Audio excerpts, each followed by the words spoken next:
नमस्कार, मैं हूं आपके साथ निशु शर्मा और आप देख रहे हैं हिंदी खबर बुलेटिन की शुरुआत करेंगे बड़ी खबर के साथ, जहां स्वामी विवेकानंद की जयंती पर एक खास कार्यक्रम देहरादून में आयोजित हुआ है, जहां स्वदेशी संकल्प दौड़ का फ्लैग ऑफ हुआ है और इसी के साथ साथ सीएम पुष्कर सिंह धामी पहुंचे हैं।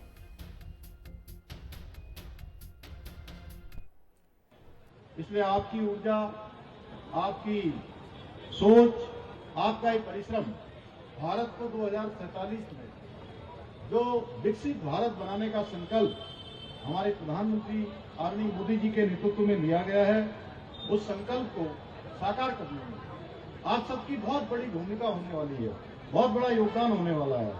आज आयोजित ये स्वदेशी संकल्प दौड़ केवल एक आयोजन नहीं है, बल्कि आत्मनिर्भर भारत की ओर बढ़ता हुआ आप सब युवाओं का एक कदम है।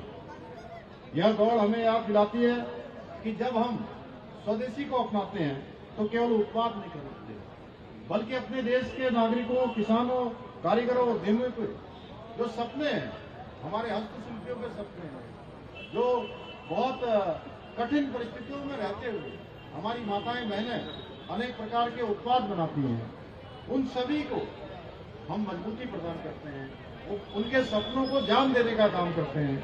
युवा साथियों, आदरणीय प्रधानमंत्री श्री नरेंद्र मोदी जी ने देशवासियों से आग्रह किया है कि लोकल के लिए वोकल बनिए और स्वदेशी की आदत बनाइए।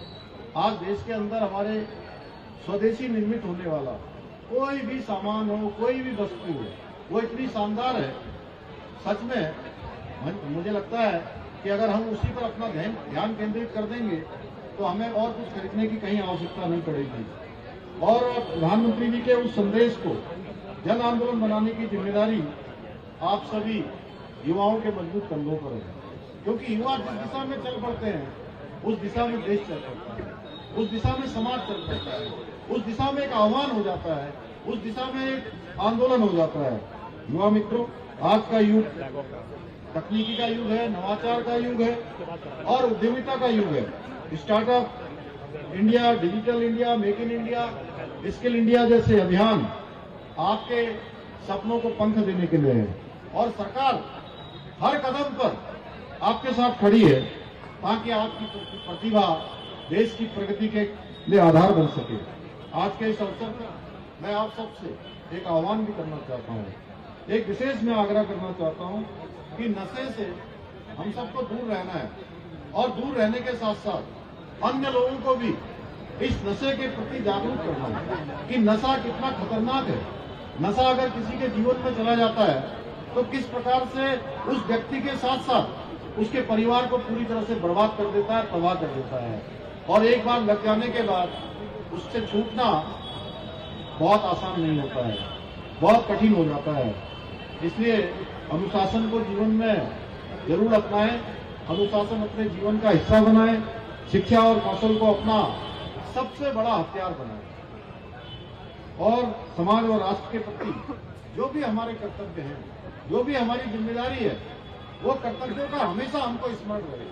हम कभी उन कर्तव्यों को न भूलें, कभी उनसे विस्मृत न हो। आज इस स्वदेशी संकल्प दौड़ में भाग लेकर आप सब लोगों ने सिद्ध कर दिया है कि आप केवल तेज दौड़ने वाले युवा नहीं हैं, बल्कि आप दृढ़ संकल्प वाले राष्ट्र के निर्माता भी हैं और राष्ट्र को बढ़ाने में अपना योगदान देने वाले भी हैं, विकसित भारत बनाने में अपना योगदान देने वाले हैं, प्रदेश को आगे ले जाने में, जिसमें हमारे प्रधानमंत्री जी ने हमारे यही बाबा केदार के धाम से ये उद्घोष किया था कि ये दशक उत्तराखंड का होगा, उस दशक को बनाने वाले युवा भी आप सब हैं। आप सबके कंधों पर ये जिम्मेदारी भी है।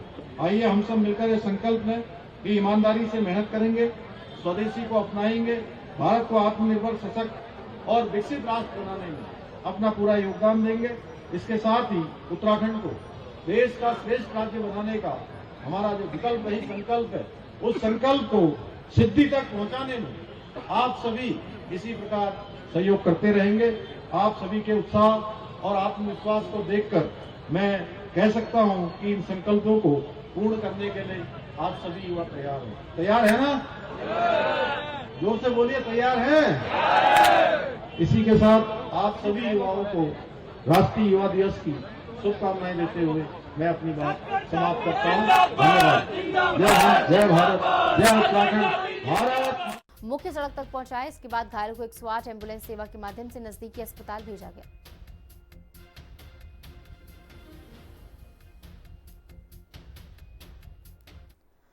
देहरादून में बढ़ते ट्रैफिक और सड़क हादसों को रोकने के लिए अब यातायात व्यवस्था एआई से संभाली जाएगी। नए स्मार्ट ट्रैफिक सिग्नल और कैमरे चालकों द्वारा नियम तोड़ने पर तुरंत चालान भेजा जाएगा और इसमें रेड लाइट तोड़ना, तेज गति से वाहन चलाना, गलत लेन में गाड़ी चलाना, बिना हेलमेट या seat belt, left turn free या उल्लंघन, हाई सिक्योरिटी नंबर प्लेट न लगाना और जेब्रा क्रॉसिंग पर गाड़ी रोकना शामिल है। पुलिस अधिकारियों के अनुसार अभी शहर में महीने में करीब 10,000 चालान होते हैं, लेकिन एआई लागू होने के बाद इतनी संख्या एक ही दिन में हो सकती है।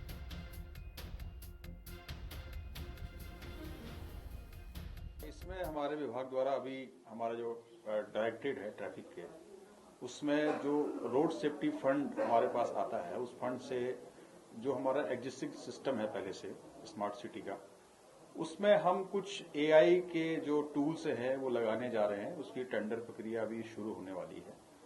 उसमें ये होगा कि जो भी वॉलेटर्स हैं, ट्रैफिक वॉलेटर्स, उनके पास जैसे ही वॉलेट करेंगे तो विद इन 2-3 मिनट्स उनके रजिस्टर्ड मोबाइल पे वो चालान चला जाएगा। अभी तक इस प्रक्रिया में इसलिए देरी होती थी कि क्योंकि उसको पहले हम हमारे जो मशीन है, जो मैनुअल मशीन है, उससे करते थे, या फिर जो हमारा पुराना सिस्टम था पहले हम उसको चेक करते थे, चेक करने के बाद उसको हम चालान को इश्यू करते थे। लेकिन अभी जो हमारे पास एआई की जो टेक्नोलॉजी आएगी, उसमें वो बहुत अच्छे से उसको वॉल्यूशन को डिटेक्ट करेगा और साथ साथ चालान भी इश्यू करेगा। और इसी के साथ हमारे इस खास बुलेटिन में इतना ही। आप बने रहिए हिंदी खबर के साथ। नमस्कार।